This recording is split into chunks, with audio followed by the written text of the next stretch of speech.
나비 효과라는 말이 있습니다. 영화로도 제작되기도 했었는데요. 그 의미를 살펴보면 정말 미미해 보이는 어떠한 나비, 그냥 단순하게 나비의 그 날개짓 하나가 이게 연쇄되고 연쇄되고 또 연쇄되어서 태풍과 같은 큰 바람을 일으키는 중요한 원인이 될 수 있다라는 이론입니다.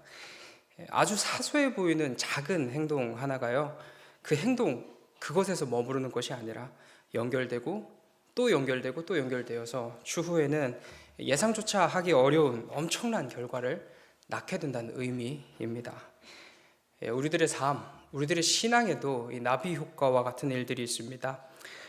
어쩌면 참 작아 보이는 행동들이 쌓이고 또 쌓이고 또 쌓일 때 우리가 상상할 수 없을 만큼 큰 힘이 되어 우리에게 다시 돌아오곤 합니다. 당시를 놓고 보면 참 미미해 보입니다. 내가 이거 하나 바꾼다고 해서, 이거 하나 한다고 해서 무슨 큰일이 생기겠어? 라며 우리는 쉽게 넘겨버리기도 합니다. 하지만 그 행동들 결코 작지 않습니다. 절대 미미하지 않아요. 그 행동들은 우리들의 습관이 되고요, 또 우리들의 굳건한 정신이 되기도 하고, 또 신앙의 굳은 심지가 되어가지고 자리 잡게 됩니다. 그렇다면 우리는 어떤 행동을, 어떤 습관을 지켜나가야 하는 것일까요? 우리의 어떤 행동이 굳게 자라나서 우리에게 큰 태풍으로 다시 돌아오게 될 것인가요? 오늘 함께 읽은 이 다니엘의 이야기가 아주 분명하게 그 이야기를 우리에게 들려주고 있습니다. 다니엘, 우리 모두가 잘 아시는 대로 바벨론 포로기에 활동한 인물입니다. 그가 아직 소년이었을 때에 바벨론의 포로로 끌려가게 됩니다. 그런데 다니엘은 그저 그냥 평범한 인물은 아니었던 것 같아요. 함께 읽지는 않았지만 다니엘 3절과 4절에 따르면 이스라엘 자손 중에서 왕족과 귀족 몇 사람, 곧 흠이 없고 용모가 아름다우며 모든 지혜를 통찰하며 지식에 통달하며 학문에 익숙하여 왕궁에 설 만한 소년을 데려오게 하였고, 흠 없고 용모가 아름다우며 모든 지혜를 통찰하고 모든 지식에 통달하고 학문에 익숙한 사람이 바로 다니엘이었습니다. 그는 바벨론 왕에게 선택을 받아 그들의 학문과 그들의 문화와 그들의 언어에 대한 교육을 받게 됩니다. 훗날 그들을 길러서 나라의 보탬이 되도록 쓰기 위함이었을 것입니다. 그리고 그는 실제적으로 탁월한 사람이기도 하였습니다. 이 다니엘과 세 친구에 대한 성경의 평가는 이러합니다. 19절과 20절을 보시면 왕이 그들과 말하여 봄에 우리 중에 다니엘과 하나냐와 미사엘과 아사랴와 같은 자가 없으므로 그들을 왕 앞에 서게 하고, 왕이 그들에게 모든 일을 묻는 중에 그 지혜와 총명이 온 나라의 박수와 술객보다 10배나 나은 줄 아니라. 특정 기간이 지난 후에 이제 왕이 다니엘을 부르는데요, 이 기간은 3년 정도의 기간입니다. 이 3년이라는 시간 만에 다니엘과 그의 세 친구는 온 나라의 박수와 술객보다 10배나 우수한 사람이 되었습니다. 분명 그 나라에 있던 박수와 술객, 그들의 스승이었을 것입니다. 그러나 3년 만에 그들은 청출어람, 스승을 뛰어넘는 사람, 그것도 가뿐히 뛰어넘어서 10배나 우수한 인재가 되었습니다. 이처럼 다니엘 탁월한 사람이었죠. 그러나 이 모든 것은 다니엘의 능력으로 인함이 아니었습니다. 물론 처음의 시작은 이스라엘에서 우수한 인재를 등용시켜 교육한 것이었으나 하나님께서 그들을 길러 나가신 것입니다. 17절, 하나님이 이 네 소년에게 학문을 주시고 모든 서적을 깨닫게 하시고 지혜를 주셨으니 다니엘은 또 모든 환상과 꿈을 깨달아 알더라. 오직 하나님의 은혜로 말미암아 학문과 서적과 모든 것을 깨달을 지혜를 얻게 되었습니다. 하나님의 은혜로 말미암아 환상과 꿈을 깨달아 알게 된 다니엘입니다. 하나님께서 그들을 탁월하게 길러 주셨습니다. 그렇다면 왜 그들을 탁월하게 길러 주셨을까요? 하나님께서는 왜 그들에게 이토록 큰 은혜를 베풀어 주셨을까요? 다니엘과 세 친구가 먹은 작은 마음 때문이었습니다. 작지만 결코 작지 않은 굳은 마음 때문이었습니다. 다니엘은 왕의 음식과 그가 마시는 포도주로 자신을 더럽히지 않겠다는 뜻을 정했습니다. 그 이유는 하나님의 법인 율법에 어긋나는 음식들이기 때문이었습니다. 또한 우상에 바쳐진 부정한 음식이기도 했습니다. 다니엘을 돌보는 환관장은 이렇게 다니엘을 타일렀어요. 그들을 왕이 택하여 세웠는데 그들이 음식을 먹지 않아 가지고 마르게 되고 초췌하게 된다면 분명 그 책임은 본인에게 물을 것이기 때문입니다. 그러나 그 환관장에게 하나님께서 은혜를 베풀어 주시사 개입하심으로 말미암아 다니엘에게 은혜와 긍휼을 베풀게 되는데요. 다니엘은 이 환관장의 이야기를 듣자 열흘 동안 채식을 하겠습니다 이렇게 얘기합니다. 채식을 먹은 후에 저 다른 친구들과 비교했을 때 보이는 그대로 우리를 평가해 주세요 라고 얘기하죠. 이 환관장은 그 조건을 수용하여서 열흘 동안 채식을 먹게 합니다. 이 이야기의 결말 함께 읽으신 대로 또 우리가 잘 아시는 대로 채식을 한 다니엘의 얼굴이 다른 아이들보다 더 아름답고 더 윤택해졌습니다. 이에 다니엘은 교육을 받는 3년 동안 채식을 먹게 됩니다. 그런데 여기서 제가 잠깐 브레이크 걸도록 하겠습니다. 이 다니엘이 채식을 하였죠. 채식을 한 것, 그것이 과연 정말 이 첨예하게 이 사건에 대한 접근을 했을 때 다니엘이 큰 행동을 한 것일까요? 정말 분명하게 구별되도록 한 행동이 채식이었을까요?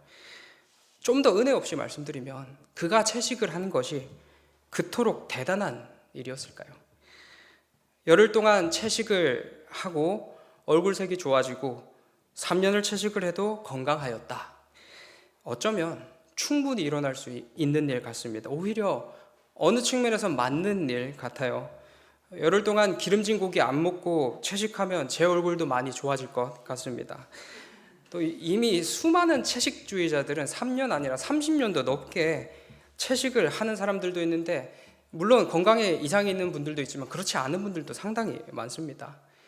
그리고 근본적으로 그렇게 공급된 채소가 그 채소가 하나님의 법에 부정하지 않다는 증거가 다니엘에게는 없습니다.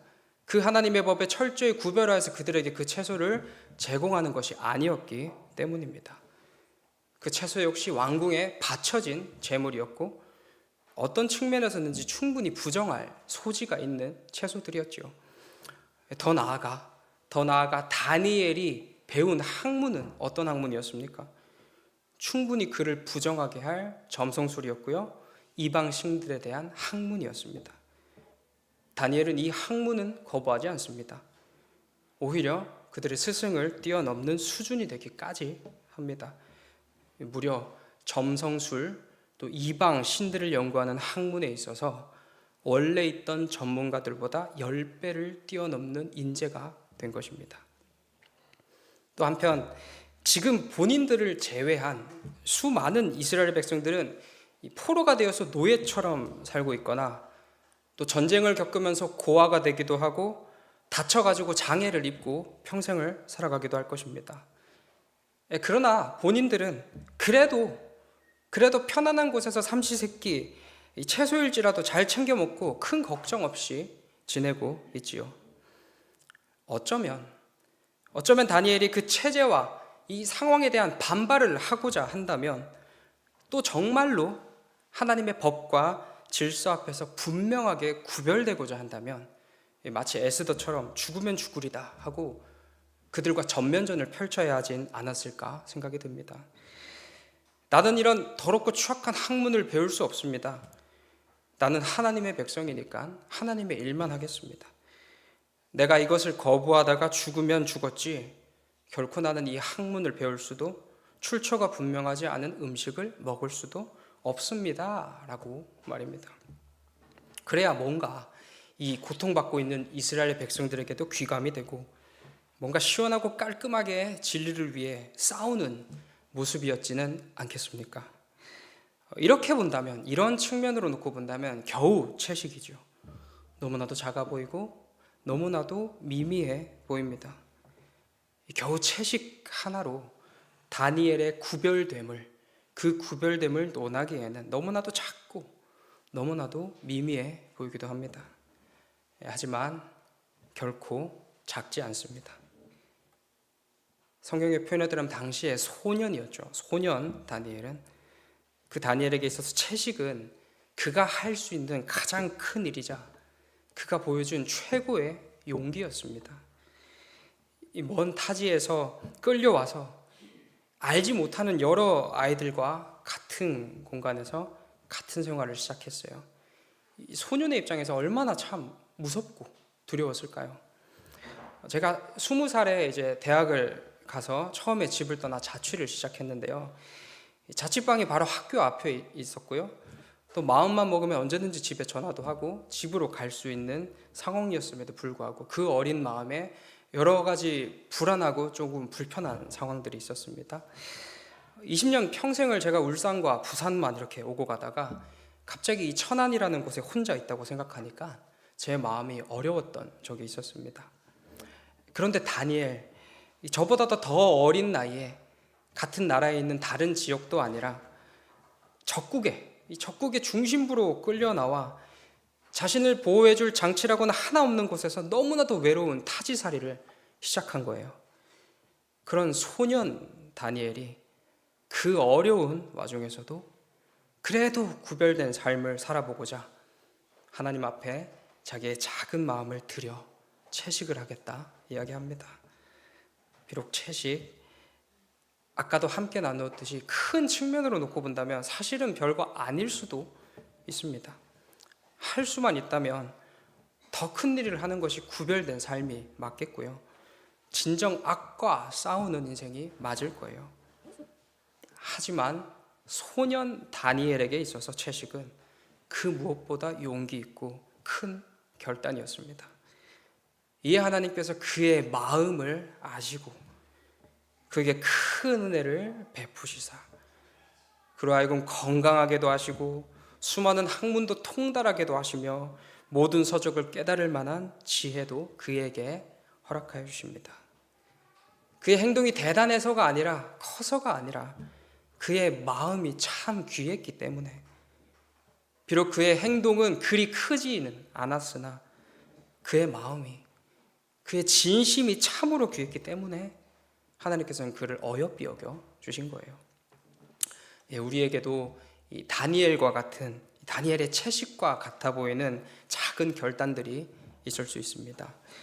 성경 1년에 일독하기, 또 공예배 참여하기, 하루에 화나는 거 한 번 정도 참아보기, 기도 시간 나름 구별해서 짧게나마 드려보기, 오늘 내가 할 수 있는 사랑 한 번 나눠보기. 말씀드리고 보니 이것도 참 어려운 일 같아 보이긴 한데요. 아무튼 이와 같이 누군가가 보기에는 또 자기 스스로, 우리 본인 스스로가 보기에 그리 커 보이지 않은 작은 일들이 분명 있을 것입니다. 어쩌면 정말 크지 않을 수도 있겠지요. 우리가 생각하는 큰 헌신과 큰 수고와는 조금은 거리가 있어 보이기도 합니다.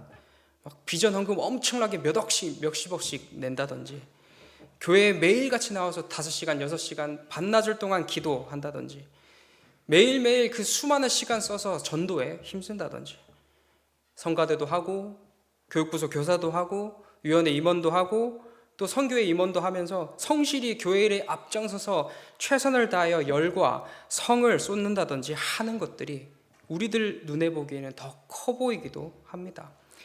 마치 다니엘이 채식만 하고 있는 게 아니라 나라를 위하여 죽으면 죽으리라 라는 마음으로 뭔가 큰 일을 펼쳐야만 제대로 일한 것처럼 보이는 것과 같습니다. 물론 제가 이런 일들을 폄하하는 것이 아니죠. 결코 물론 이 일들 분명하게 교회에 보탬이 되고요, 큰 일을 분명하게 이룰 것입니다. 그 일들 역시 참 귀하고 참 소중한 일들입니다. 그런데 우리가 여기서 잊지 말아야 할 것은요, 무언가를 크다, 무언가를 작다 결정하시는 분은 우리가 아니라 하나님이십니다. 우리가 보기에 대단해 보이고 큰 일이어야만 진짜로 큰 것이 아니라 하나님께서 크다 말씀하시는 것이 진실로 큰 것이죠. 우리 하나님 다니엘의 채식을 크다 여겨주십니다. 우리 하나님은 우리의 그 작은 움직임을 크다고 여겨주십니다. 중요한 것은 뭐냐면 우리들의 진심이에요.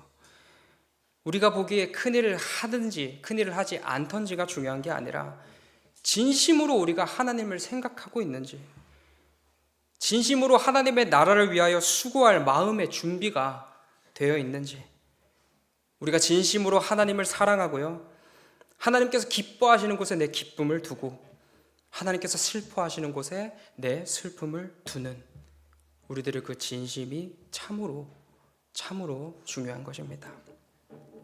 이 진심으로 우리가 성경을 볼 때, 우리가 공예배 한번 지켜보려 할 때, 화 한번 참아보려 할 때, 시간을 들여 짧게나마 기도해 보려 할 때, 오늘 내가 실천할 수 있는 사랑 한번 실천해 보려고 할 때, 우리는 하나님의 크고 놀라운 사랑을 경험하게 될 것입니다. 중요한 것은 무엇인가요? 그 진심으로, 그 마음으로 하나님을 사랑하고요, 하나님께 순종하고자 하는 그 마음으로 우리의 한 걸음을, 많은 걸음도 아니라 한 걸음을 내딛는 것입니다. 우리 현실이 여의치 않아서, 상황이 허락하지 않아서, 내가 하고 싶은데 그럴 입장이 아니어서 우리는 주로 종종 포기하곤 합니다.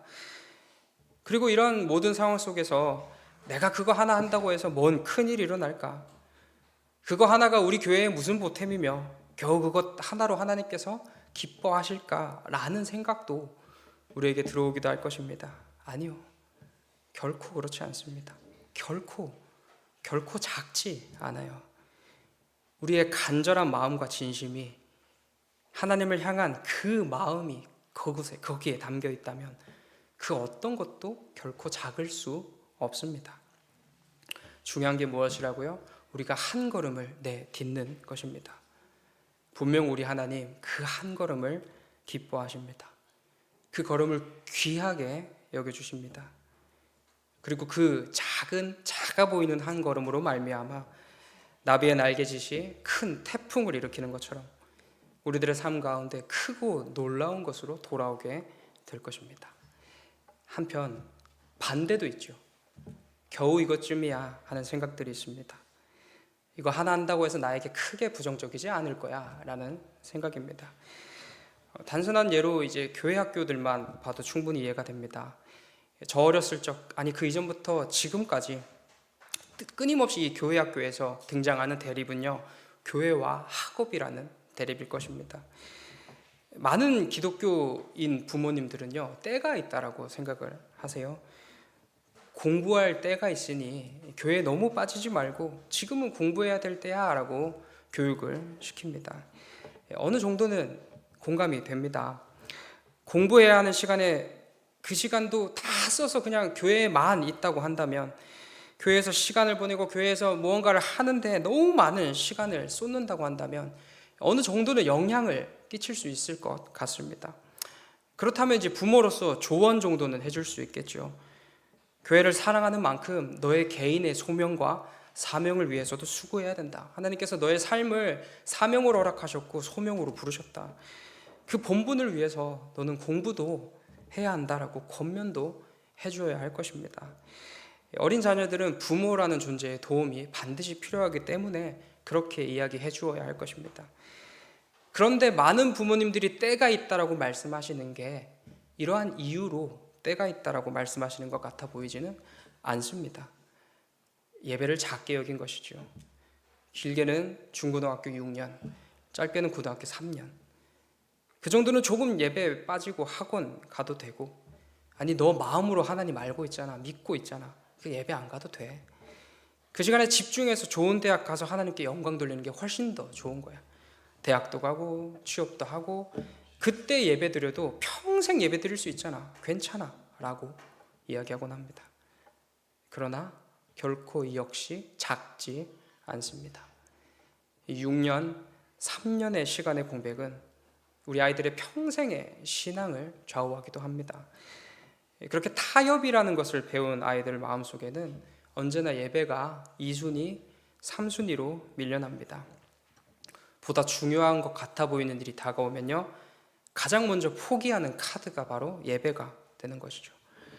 그렇게 예배를 떠나고 그렇게 신앙이 사그러들게 되고 끝내는 하나님을 떠나 가장 소중한 것을 잃어버리게 됩니다. 그리 중요해 보이지 않았던 한 행동이 우리 삶에 있어서 가장 귀한 것, 우리들의 전부를 잃게 되는 결과를 낳게 되는 것입니다. 비단 자녀들만의 문제가 아닐 것입니다. 우리들의 삶 가운데 너무나도 작아 보이는, 정말 미미해 보이는 죄 하나가요, 그래서 우리가 그냥 무시해버리고 흘려버리는 그 악함 하나가 결국에는 큰일이 돼서 우리에게 돌아올 것입니다. 그렇게 우리는 늘 깨어서 기도하며 우리들의 작아 보이는 죄 하나 결코 무시하지 않고 주의 깊게 살펴야 합니다. 사랑하는 루디아 성교 여러분, 그리고 사랑하는 성도 여러분, 우리들의 삶 가운데는 어쩌면 사실 작은 것이란 존재할 수 없습니다. 우리들의 삶을 누가 주관하시는데요? 하나님께서 주관하시는데, 그 위대하신 하나님께서 허락하신 우리들의 1분 1초라는 시간인데, 그 하나님과 매일매일 살아가는 우리들의 삶에 결코 작은 것은 존재할 수 없습니다. 비록 그 일이 우리 눈에 작아 보일지라도 그 작은 한 걸음이 지혜가 10배가 자라나고 하나님의 크신 은혜를 입을 만큼 큰 일이 되기도 할 것이며, 비록 우리가 보기에 별거 아닌 것 같은 작은 것들이 나를 무너뜨리고 실패와 절망의 길로, 끝내는 불신앙의 길로 우리를 인도하기도 할 것입니다. 네, 물론 그 가운데 우리들의 삶을 돌이키시고 인도하시는 분도, 은혜를 더하여 주시는 분도 하나님이십니다. 우리의 그 어떤 행함으로 우리로부터 나오는 그 어떤 것이 하나님의 선택을 좌우한다, 결코 얘기할 수 없겠지요. 그러나 우리 하나님은 우리와 아주 우리들의 삶과 호흡과 밀접하게 그렇게 유기적으로 관계해 주세요. 우리를 기계처럼 입력한 대로 움직이게끔 하시는 것이 아니라 우리들의 자아와 생각을 진심으로 우리 주님께서는 존중해 주시는 것이죠. 그래서 우리 하나님께서는요, 우리 스스로 하나님을 찾고 우리 스스로 하나님께 순종하는 마음으로 이 세상을 살아가기를 원하십니다.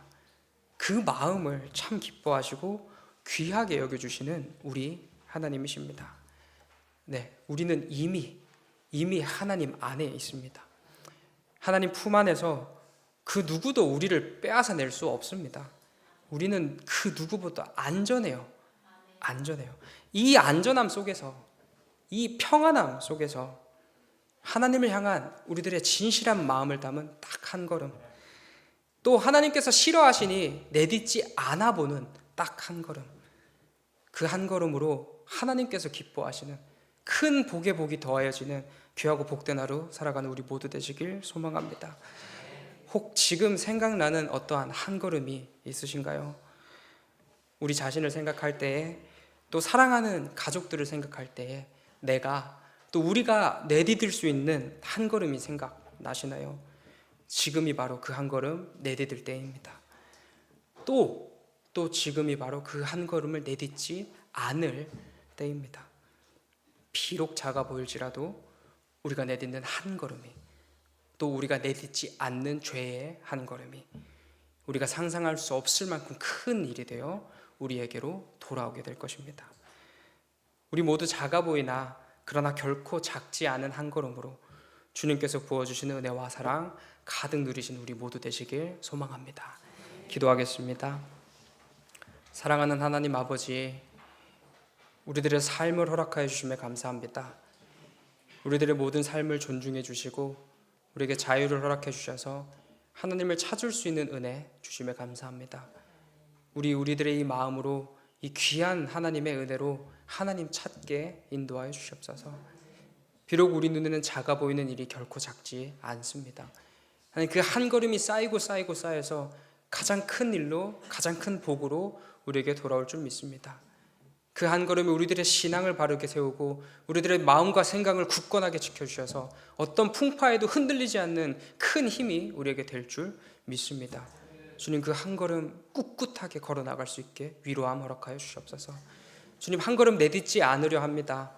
우리들에게 비록 작아 보이고 미미해 보이는 그 죄 하나가 우리들의 삶을 송두리째 무너뜨릴 수 있다는 사실 기억하면서 하나님 오늘도 최선을 다해서 죄에 대한 한 걸음 내딛지 않는 우리 될 수 있게 인도하여 주시옵소서. 감사드리며 예수님 귀하신 이름으로 기도드립니다.